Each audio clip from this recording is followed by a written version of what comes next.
Hello all, today we're going to be looking at Reddit's biggest philosophical questions and we're going to be trying to answer them. What are some arguments against the idea that morality is subjective or relative?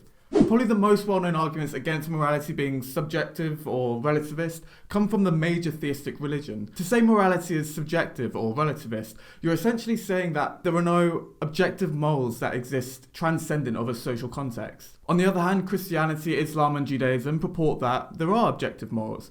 So a relativist may say that there are no objective morals because when you look back throughout history, there are different societies that had different moral norms. So for example, 500 years ago, you had societies where an honour killing may be more acceptable than it is now.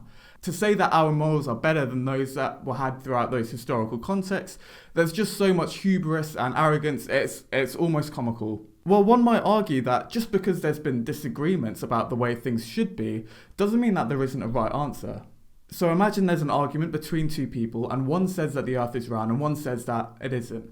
Just because there's a disagreement there, it doesn't mean that there isn't a right answer to eventually reach. So the question then becomes one of, in all these societies with all these moral norms, how do we know which one is the right one and which one isn't? This critique echoes Hume in that it's saying, when there's an objective truth, how do we know that we've landed on that objective truth? So some argue that through the word of God, we've been told what's good and what's bad according to an objective measure of morality. Others may argue that evolution has led us to develop a specific moral compass that enables us to act in our best interest. Things like sharing or protecting one another could be considered objective moral goods because evolution has told us that these are good things. Do people choose their interests? This is interesting and something that gets spoken a lot in media today because we've got all of this talk about women being underrepresented in things like STEM and other demographics being overrepresented and underrepresented in other things. So I think it's difficult to define what we mean by your interests. It's hard to separate the interests you have from the social context that you came from. So if you could choose your interests, does that mean that I could just one day say, I really want to be interested in stamps and I want to start collecting them? Then over time, I force myself to focus in on stamps and learn more about them, and then I develop a genuine interest in it. Have I then chosen to have that interest? So just initially, by saying that I want to develop an interest in stamps, I've already had an interest to develop an interest in stamps. In other words, by wanting to develop an interest in something, you already have an interest in wanting to develop an interest in that thing. And then it's difficult because did I control that initial interest I wanted to have?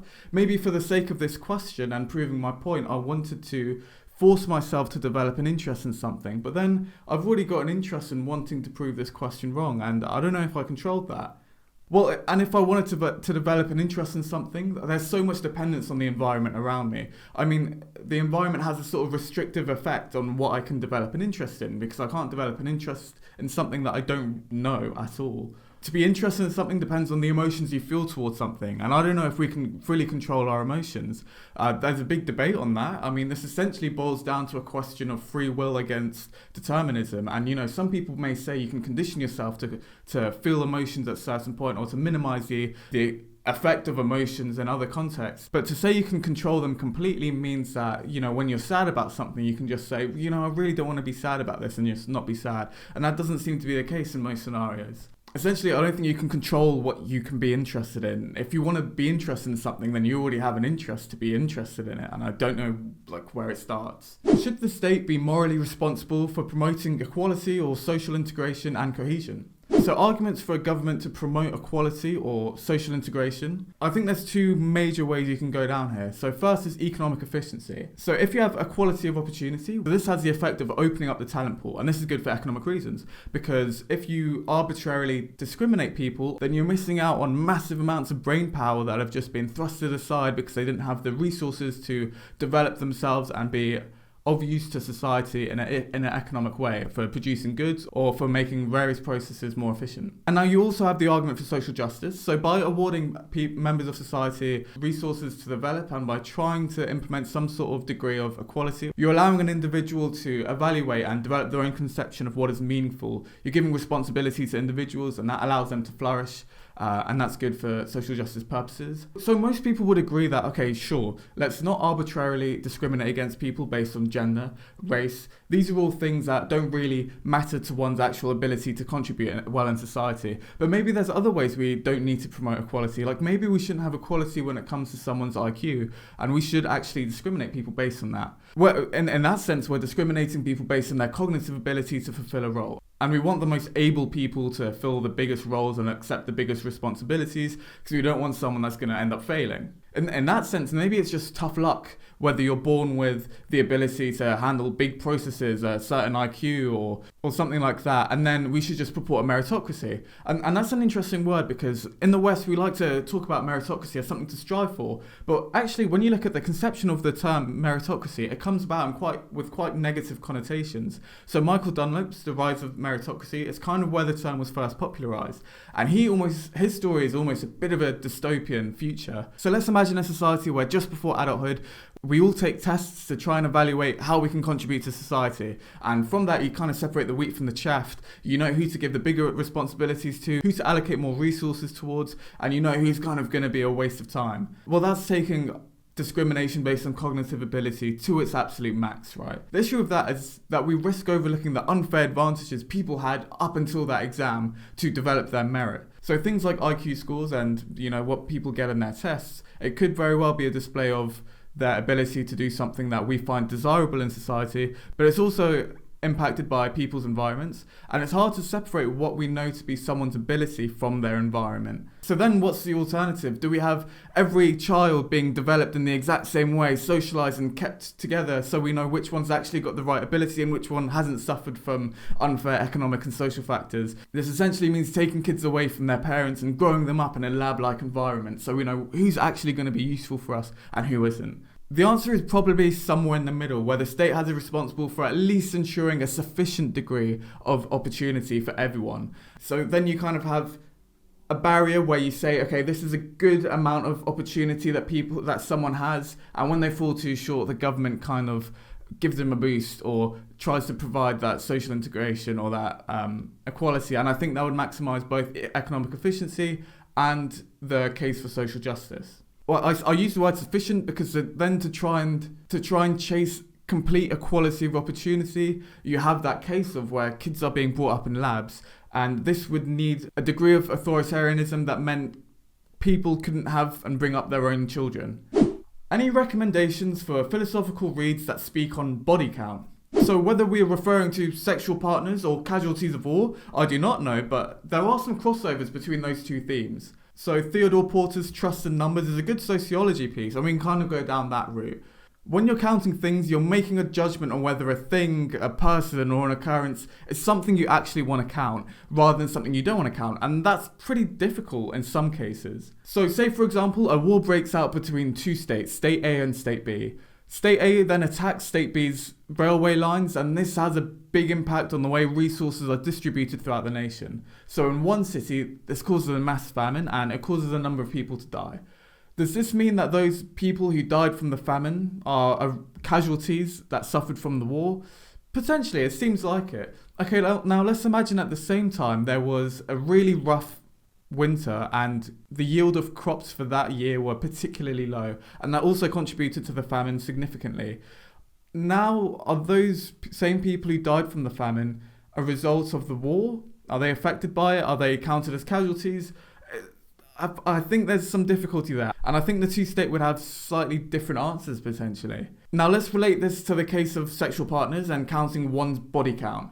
Now, who exactly counts as someone to be listed in your body count? What criteria do they need to fulfill? Do we all agree on that already? I've known people in the past who've had very different criteria, and their numbers fluctuate a lot based on that. And if they were to incorporate one or the other's criteria, their number would change a lot. So in other words, your body count is completely socially constructed.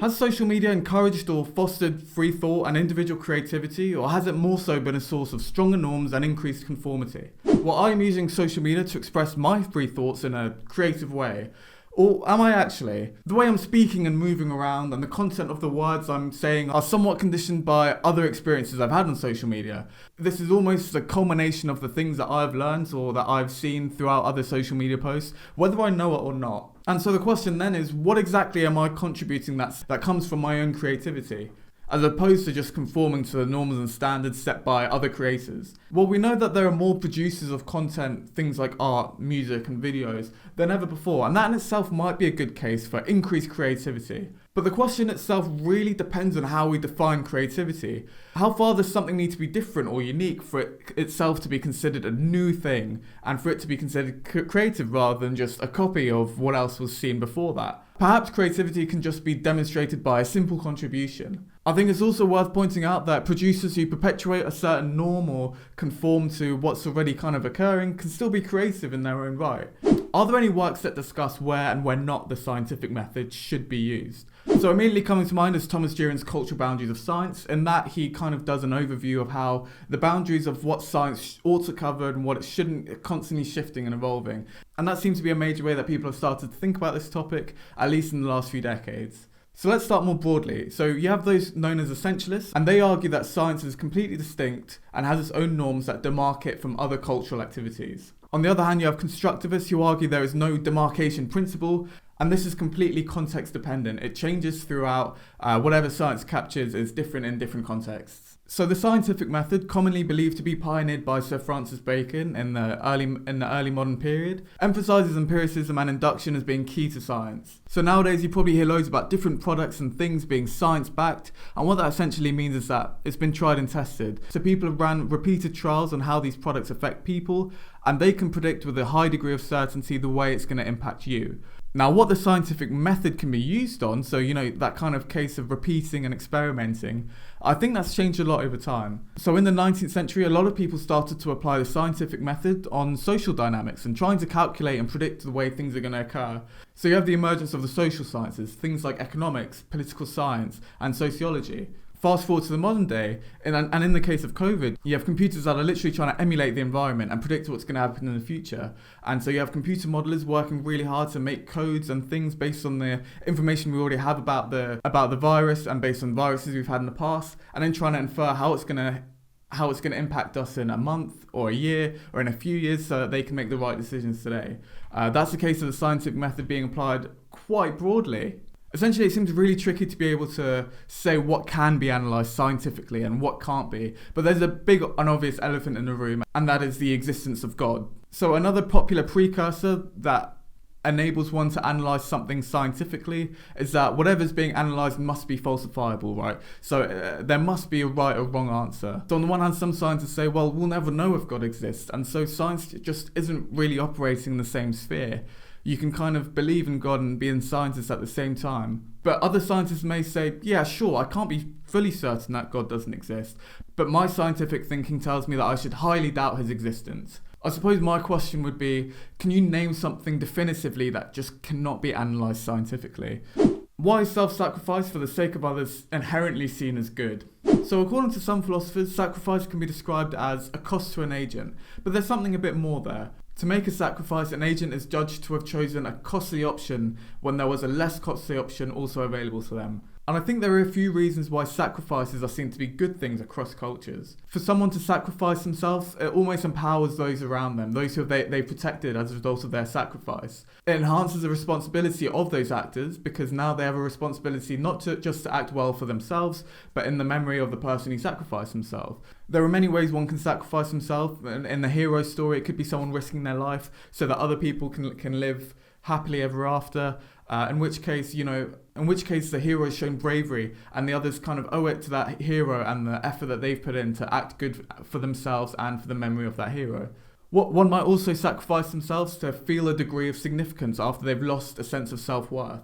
So in philosophy, there's a term, the quest for personal significance. And this refers to how a person feels a need to contribute or to make a difference, stand out and do something that has a genuine impact on the people around them or the world around them. This sort of coincides with the belief that it's a good thing to matter, to kind of realise who you are and see yourself impact the bigger picture. In that sense, to sacrifice yourself means that you're hopefully going to have some sort of positive impact on the world around you, and it fills you with a degree of self-worth.